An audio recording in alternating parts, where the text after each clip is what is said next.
لكم الو لك الو الو الو ايران، انظروا هنا، انظروا هل ترانا؟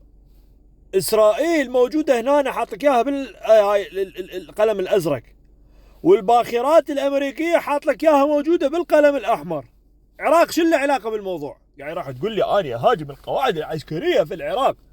حبيبي عندك هناك باخرتين، الله وكيلك هن ثنتين، خلصن صواريخ، يريدن يرجعن ياخذن صواريخ لانه ما عندن حتى صواريخ، الله وكيلك صار بيهم زرف.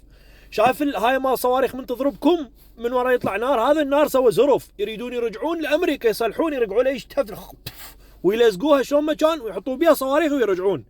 موجودات يمكم بالبحر، الله وكيلك. واسرائيل ذيك وينها؟ اكو بعد، يعني ما اعرف عندكم مشاكل جغرافيه لو شنو السالفه؟ تقدرون تقصفوهم اثنينهم. العراق شو له علاقه؟ يعني وسويت قصف سفاره، حتى هاي سفاره ما جاي تقدر، لك اكو بواخر، باخرتين الله يجي جاي يتمشن ورايح غري مري غري مري. عراق شعليه بالموضوع، والله يا الله عالم ما اعرف شلونها. عندكم مشاكل، عابرين درس الجغرافيا وما مفتهمين موضوع الجغرافيا، وين يصير البحر، وين يصير العدو، وين يصير ما اعرف شنو.